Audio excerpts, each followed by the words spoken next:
moment in time, you're currently under arrest for making off without payment. You don't have to say anything. But I haven't made off. We don't mention one question to the little line court. Anything you do is maybe give evidence. But I haven't made off though. For your arrest as reported in factual investigation. Never seen them in my life. So it's from the Royal Mint, so the same place that all legal tender comes from. Have you got any other means of payment at the minute? I don't know. Right. Can I ask why you didn't tell me before you started recording? So when we go to any incident, our tour of duty and our police protocol is to video every incident we go to achieve the best evidence. But you've got to notify the person at the first available opportunity. No, we don't. You do? Have you got that from somewhere? Have you read that up somewhere? Or? Yes, your policy. Yeah. Okay. Well, at the minute, we're obviously videoing everything because we've been called to an incident. Immediate response where there's some ongoing issue with payment, whether it's a domestic... 999? Well, that's what's coming as, yeah. Well, we just didn't know what was happening. There was an altercation in the shop, so we've arrived on that instance. Are you going to give me your name? I'm not, no. Right, okay. Because is there a reason for that? Because it's a civil matter, and it's not something that the police can get involved in. To a degree, you're right. It is a civil matter. We can deal with it a different way, but obviously, ultimately, you haven't paid. From the very start, the officer shows she is unfit for the situation. The auditor spots her body camera and immediately asks why she hasn't declared it. Guidance is clear. Officers must inform the public they are recording at the earliest chance. Rather than admit that, she flatly denies any such request. But they're not accepting that money. But that's up to them to accept it. If they decline... They've obviously run the post office and they've declined that. Ultimately, it's a civil issue, but if you're not willing to give us your details, then how do we know that you're going to resolve the civil issue at a later date? If you're happy to give us your details, then we can look at the civil issue at a later date. But that's a civil issue, that's nothing for the police to get involved in. But we don't know your details, do we? So you could technically escape from here and never come back and never deal with that issue, then you'd be circulated as wanted for that, won't you, for making off without payment? That's not a police issue at the minute. It is. It is a police issue because you've not paid for fuel. So there's still an offence there of that you've not paid for your fuel. But I have paid. I've gave them... But you've gave them this coin, yeah, which ultimately they've spoke to the post office and they've decided that it's not a reasonable amount of payment for your fuel. So at the minute we're sort of hands are tied, yeah, agree with you on a certain instance of that, but we still need a solution today, whether we take your details and we deal with it at a later date. By her own admission, the officer recognized it was a civil dispute. Yet she still attempted to invent a power to demand ID, suggesting it could be sorted later. That is not how policing works. If there is no suspected offense, there is no authority to compel personal details. A private disagreement over payment... So basically, he's trying to pay with this. They've run the post office and said that it doesn't really exist, you can't pay with that. No. He obviously won't give us our details. I've explained to him to a degree it's a civil matter. However, if he does make off and he doesn't give us our details, we're struggling for any sort of civil issue at a later date. Any details and making off without payment, yeah. So I've explained if he does give us his details and we know where he is and we can contact him at a later date, hopefully this issue can get resolved. No. He's obviously not really...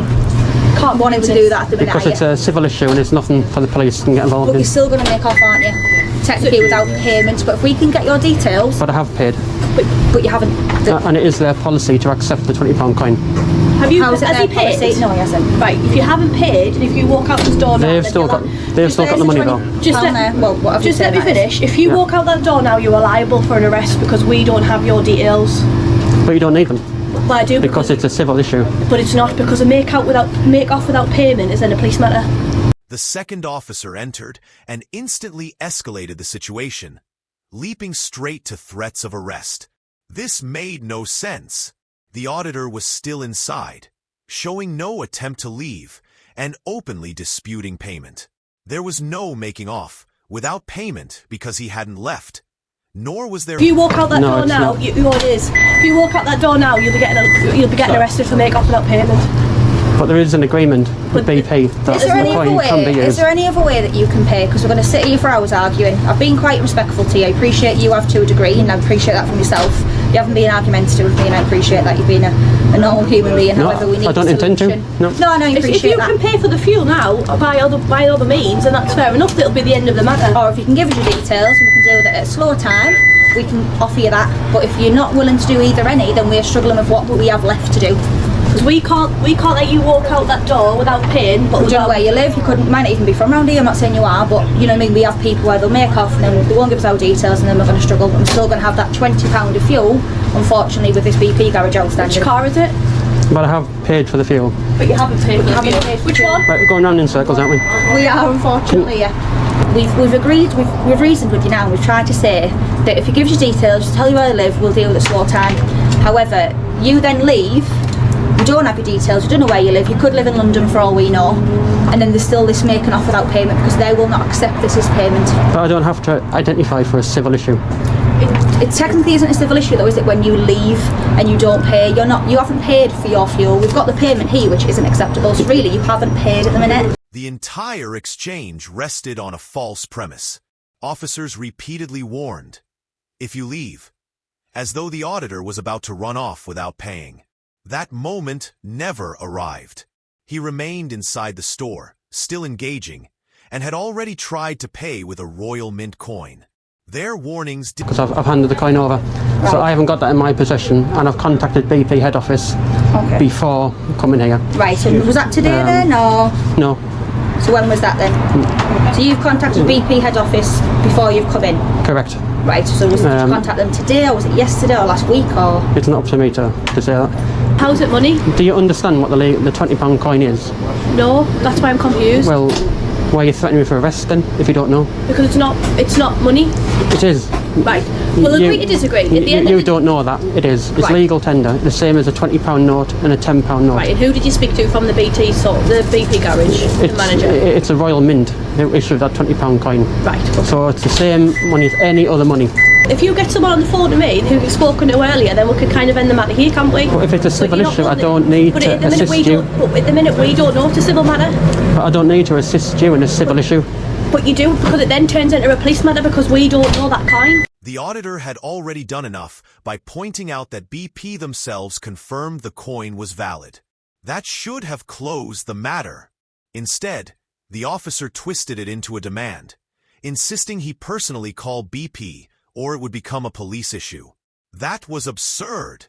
He had no legal duty to assist her in that way, and refused— a civil agreement. Of being arrested because you haven't given us his details, and you're going to walk out that door, and it's technically a failure to pay. But then it'll be a civil. But then I'll sue you. Well, that's fine. If you want to sue us, that's fine. Unlawful arrest. Like I said, we've been honest with you in terms of which way we can go. The staff here have been very honest.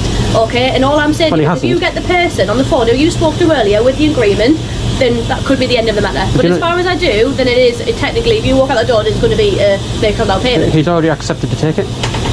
You haven't accepted to take it. No, haven't accepted to take it. You walk out that door, becomes a criminal matter, and you get arrested for make off without payment. You give us your details. You're refusing to give us your details, and we don't know that vehicle is yours because you're not. But I've told you. Is it urgent? That he said he would take the coin. But he isn't now, if I take my mask off. Right, well I wasn't here for that, so we have no witnesses, unfortunately, other than you and him. Right now I can't view that. Body camera. But right now I can't view that. At the end of the day, you've come in, you've paid for you've got your fuel, you've come in. This isn't a payable matter. Once you leave, we've offered you to give us your details and deal with it that way. For all I know, that vehicle could register somebody else and lived in London. And how are we ever going to trace you? But I don't need to assist you. Situation, it is making off without payment. I can't be any more reasonable with you and give you some sort of options that we can go. But I don't need to assist you.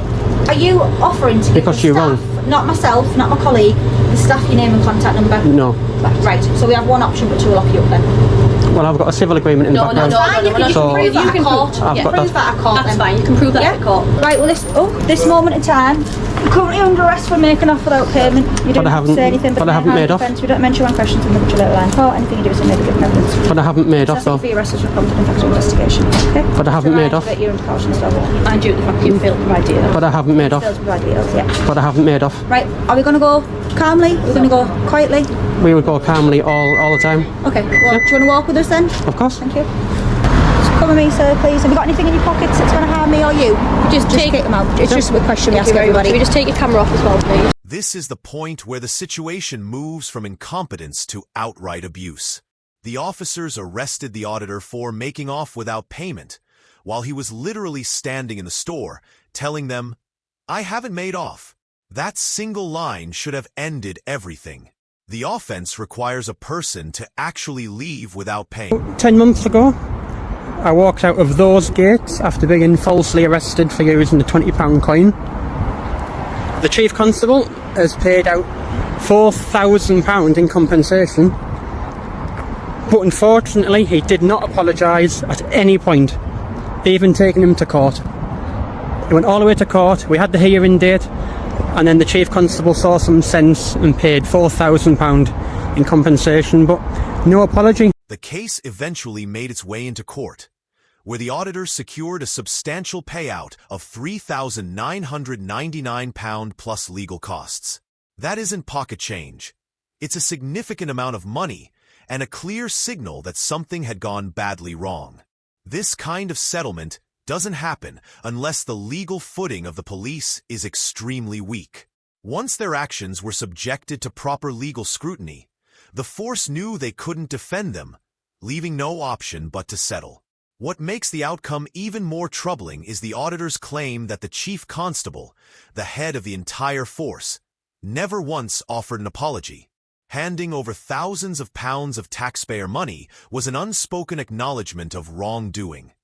Yet they still lacked the basic professionalism to admit fault.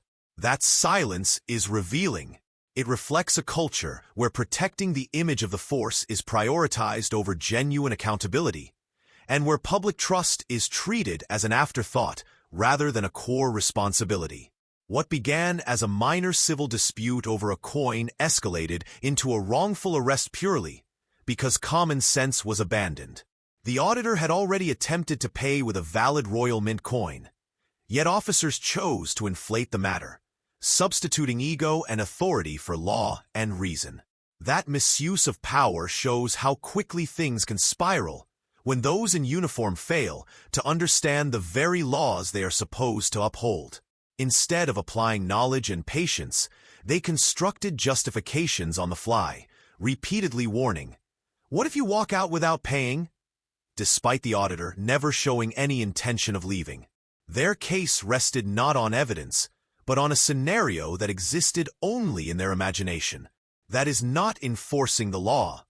That is twisting reality to manufacture grounds that don't exist. The behavior also points to a deeper cultural problem in policing. Intimidation being used as a shortcut for resolution. Rather than calmly addressing the facts and applying the Theft Act correctly, the officers resorted to threats, detainment, and ultimately an arrest that had no lawful basis. Leaning on fear instead of facts is dangerous, because it doesn't just harm the immediate target, it undermines the public's confidence in the entire system. If such overreach can happen over something as trivial as a coin, then it demonstrates it could happen in almost any situation. And then comes the aftermath. Nearly £4,000 of public money was paid out to cover the force's mistake. Yet there was no apology from leadership, no acceptance of responsibility.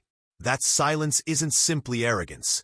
It's an admission that the priority lies in burying errors with cash rather than confronting failures openly. This case is a stark reminder that policing must be rooted in law and integrity, not ego and intimidation.